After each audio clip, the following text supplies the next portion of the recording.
Warning. I yell at clouds in the following video, and there is no new information about Classic Offensive therein. Check the description for too long didn't watch, and I am aware that I am a day late. This is Placate with Classic Offensive News. It is March 24th, 2025. There is no news about Classic Offensive. Valve has retired Classic Offensive's app ID and has not elaborated any further. The Classic Offensive dev team is currently making sure their standalone build complies with Valve's guidelines and the Steam subscriber agreements to ensure a smooth launch on their own website. The Classic Offensive dev team has reached out to Valve. I assume what they've done is they figured out a way forward or a hypothetical way to go about things, emailed Valve asking if that's okay, and Valve will never respond. Because Valve does not care about traditional modding at this point in time. They only care if you are using one of their officially provided SDKs. But yeah, anyway, Valve is now against the spirit of traditional modding, as is every other company. And you might say, oh, well, Blizzard allows you to still. Yeah, well, they own your mod if you go and make a mod under their game. Modding is essentially dead.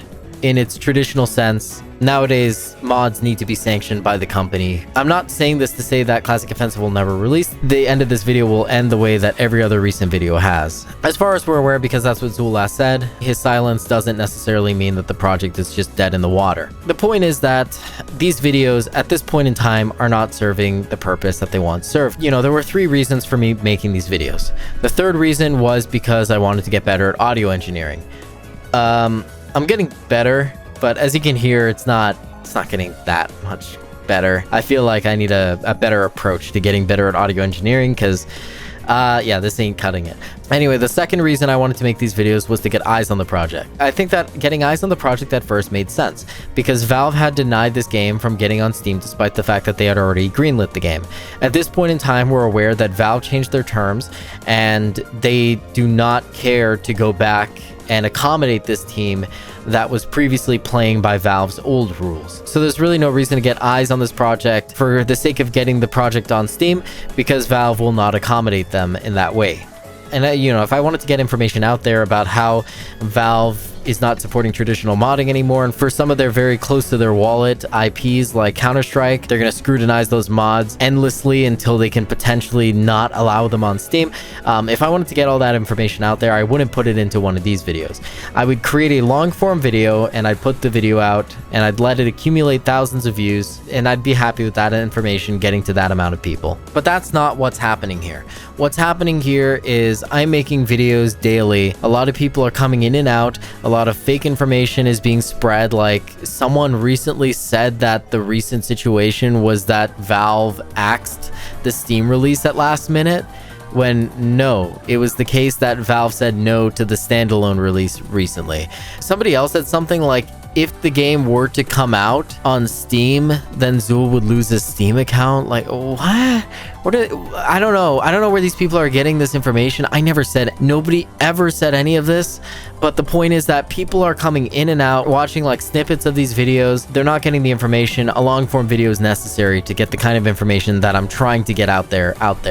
And I don't have time to make that kind of video while I'm making these videos daily and tweaking my audio little by little and getting closer and closer to a good audio chain. And I don't have the time to do that. So episode 61 of Classic Offensive News will be the last video. I think that's going to come out on April 2nd. Whatever video comes out on April 2nd will be the last video of Classic Offensive. I believe that's day 61. You know, as much as it is funny to see people get angry at this project as it just reports no news day after day, as much as I do enjoy annoying consumers on the internet, I don't know, gotta cut my losses at some point, gotta move on, gotta do other things, right? And as well, this project's not even serving any value anymore. So episode 61 will be the last video, and then I will work on one more song, potentially one more video, long form video that explains the whole situation front to back. And I'm going to run that script through a few people to double check to make sure it's not missing anything. And then I think that's it. The long form video, the song, and this channel will lay dormant. If I ever play video games and record some funny stuff, might make that into a video. That's what this channel is for, essentially.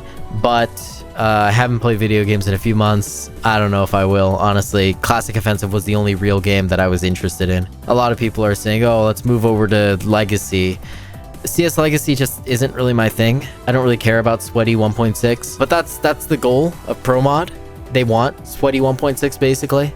That's what they want to bring back in the Source engine. That was their goal the whole time. So hell yeah, power to them. Let them do that. You know, there will probably be community stuff surrounding that.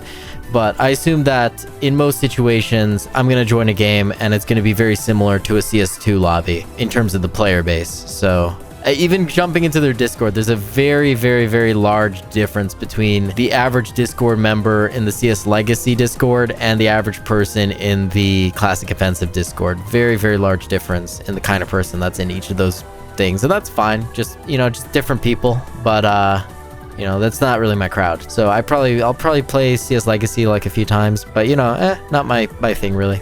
The main reason as to why I started making these videos was for entertainment, to entertain myself and to entertain random people online. I really wanted to just relive a little bit of that old school YouTube feeling, and I got a little bit of that for a little bit. Things are changing at this point for a couple reasons, and it's because of the really stupid niche that I put myself into. Honestly, despite the fact that I put myself into this niche, I'm surprised I'm doing as well as I am, because I genuinely thought that I'd have people pissed off at me way, way, way earlier. I knew that I would get people angry at me. It's a very small minority of people. It's not even worth addressing, but it still is enough people for it to just grate on me, right? But it makes sense as to why I'm getting these people. You know, I can't just make the excuse of like, oh, these people are just dumb, blah, blah, blah. Yeah, sure, maybe some of them lack a few brain cells, but I think that it's something that I brought about onto myself. And it makes sense that I am getting these kinds of viewers just because of how YouTube is and the kind of niche that I'm in. So with how YouTube works,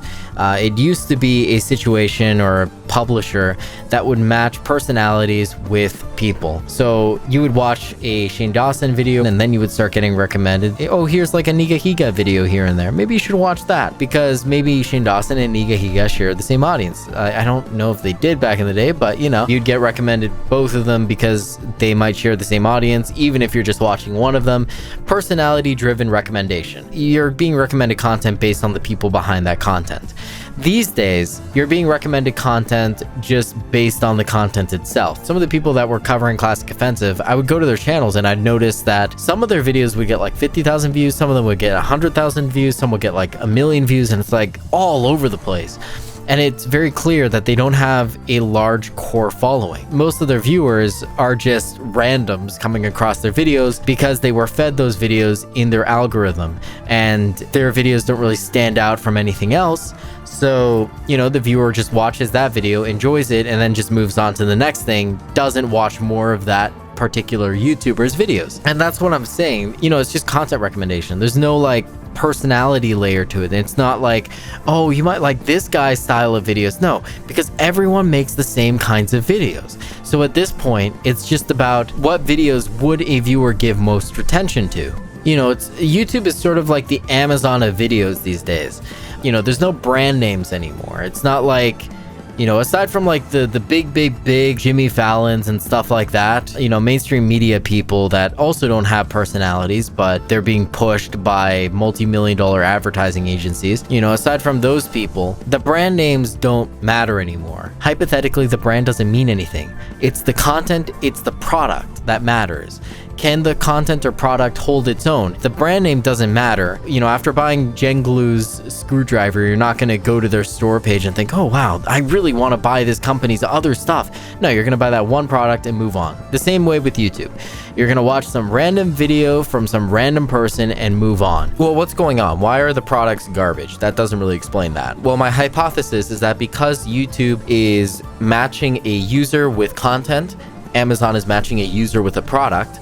At the end of the day, what's happening is the user is just being matched to a product. The brand does not matter. Therefore, the companies actually producing the stuff don't really care as much as they might have cared if their brand was at stake. So for instance, with the Genglu screwdriver, it doesn't matter that it broke within 2 or 3 uses. At the end of the day, I'm still stuck going to Amazon for that very specific screwdriver that I bought, because where else am I going to buy it? There are very few specialty stores in real life. They have the monopoly. The same as YouTube. With YouTube, it doesn't matter that I get fed a garbage video that wastes my time because, oh, I'll just move on to the next video. Where else am I going to find funny videos? Fucking TikTok?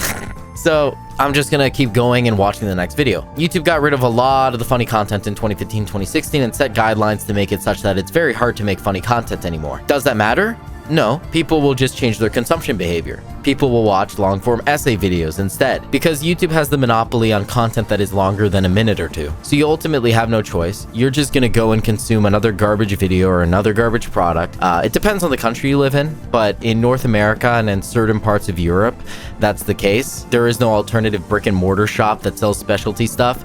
It's all online. It's all on Amazon. Like, fuck, dude, I wanted to buy a preamp. The preamp that I'm using right now, like almost 10 years ago. Like a little under 10 years ago. And the company, the music store that I was gonna buy it from didn't have it in stock, but their Amazon store had it in stock. So that's the level that we're at in certain parts of Europe and in North America. And maybe in Australia as well, I'm not entirely sure. But going back to the initial point, when the brand is taken out of the equation, the people actually producing the content don't care anymore. They don't care. Why show my personality? Why put it out there when the majority of my viewers are going to be new people just coming across me for the first time and they're going to not like my personality? It is so much easier to just be a milquetoast, boring droid and just regurgitate my script in the same way that everybody else does. And that's the same thing for creating products on Amazon. The company that makes the gel goo screwdriver is going to create it and let it break on you because who cares? You bought it. Yeah, sure, maybe you go and get a return, but how few people are going to go through that effort? It doesn't matter. You bought the product. You consumed the content on YouTube. It doesn't matter that you leave a negative comment. It doesn't matter that you leave a dislike. It doesn't matter that you boycott YouTube for a solid week. Who cares? At the end of the day, they got your money and they know that you'll come back. You know, the copy-paste YouTuber like Moon, for instance, not Moon Channel, Moon Channel's amazing, but Moon, he basically hires people to write scripts for him. He reads out the scripts, and a lot of the time the scripts are stolen. Like this script that was stolen from Overlord Gaming. At the end of the day, he doesn't care. He doesn't care that he made slop. He doesn't care that he literally stole content. Who cares? At the end of the day, new viewers will cycle into the next video, and those people that are pissed off about him stealing content from Overlord Gaming, they're gone by now. Long gone. The same thing with the Amazon store selling garbage products. At the end of the day, they got your money, you're long gone. You're done. You know, if you return the product, okay, cool. You're like 1% of people. And having to issue the returns for, 1% of people or whatever it ends up being, that's just the cost of doing business. Even if it's up to like 20% of people, I still think that that's profitable for a company making garbage, like cheap products that they can just ship on a whim. So yeah, that's the current situation that we live in. It's a situation where the producer of your content doesn't matter. They are a masked entity, and you should not pay attention to the man behind the curtain. It's the case with your food. That's the case with your content. That's the case with your products. That's the case with everything. There is somebody behind the curtain doing it, and you shouldn't care about who's doing it, because at the end of the day, you're consuming and you're happy. That's not what I've been trying to do here. That's why I've been putting out the subjectively funny videos, because I'm building personality-based content. I'm talking to you right now as a human being. This isn't scripted. This is my personality coming out. The same with like the fucking Spit Brothers video, episode 39 of the daily series. The same with like all that stuff. It's personality driven. So anyway, my point is that YouTube has changed significantly, and it makes sense as to why I'm getting more and more people as of recently who are saying stuff like, these videos are dumb, they're not funny, I just want the news. It's like, fair enough, makes sense, man. Like this isn't your thing. YouTube shouldn't be recommending you this. This is garbage content in your eyes. You should not be watching this.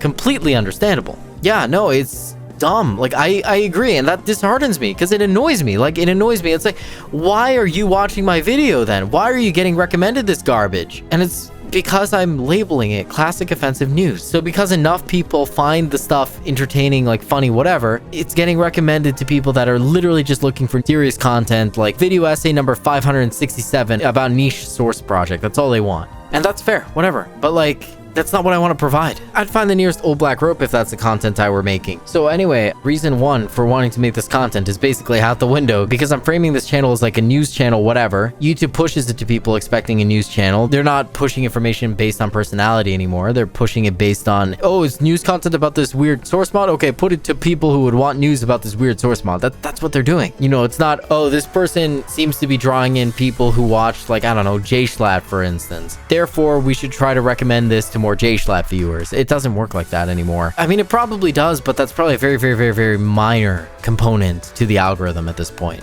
Used to be a lot bigger, and it used to be a lot more fun because of that. YouTube just completely had to flip the script and basically say, okay, no more individual unique content, make the same copy paste video over and over again. Yeah, YouTube just changed. It's not fun anymore, so I don't really see value in continuing it, but you know, I would see value in continuing if Classic Offensive news did actually come out, but it's probably not going to come out for a very, very long time, because currently Zool's in a situation, at least to my knowledge, where basically he either has to wait for a reply from Valve in order for them to say, yeah, that's good, that's cool, you can go about the project in that way, or he has to go about things in a much, much more roundabout way that would take a lot more time, and it's just, I don't even know if it's worth it, man.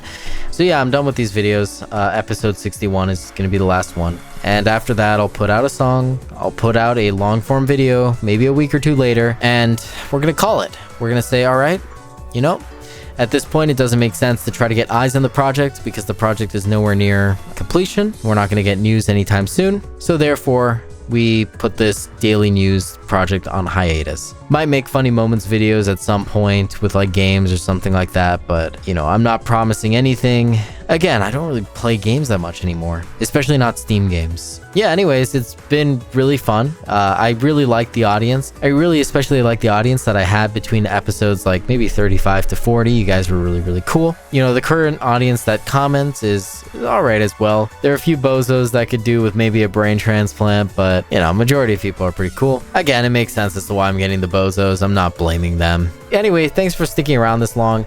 Here's some CS Legacy news to tie you over. Red is like the project lead for CS Legacy. Red has posted some answers to some questions, and I think that this is a treasure trove of information. I figured this out maybe like half a week to a week ago, but I'm so glad that he put this out in clear text in a coherent way, just boom, right here. The only way to create a mod on the source engine is to use their official SDK. If you don't do that, then you're not going to come out, which is what happened. Basically, Valve scrawled on a corner of the room, hey, use our SDK or you're never getting released. And Classic Offensive were busy working, so they didn't see that little scrawl on the wall that Valve made saying that you must release mods using the SDK from that point forward.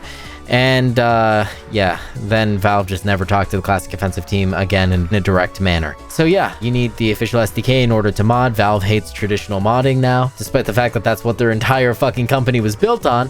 If you want to use the SDK and release your project on Steam, you have to release your project for free if it's going to go on Steam. You can use assets from Valve, whatever. TIF2 Classic uses Valve assets, but they're using the SDK and it's a free mod. He's also stated that they were contacted by official services that could provide matchmaking, which is really cool. I personally hate matchmaking because it incentivizes a bunch of really like weird, creepy behavior from like random companies and stuff like that. I'm scared that they're going to be using Faceit for matchmaking.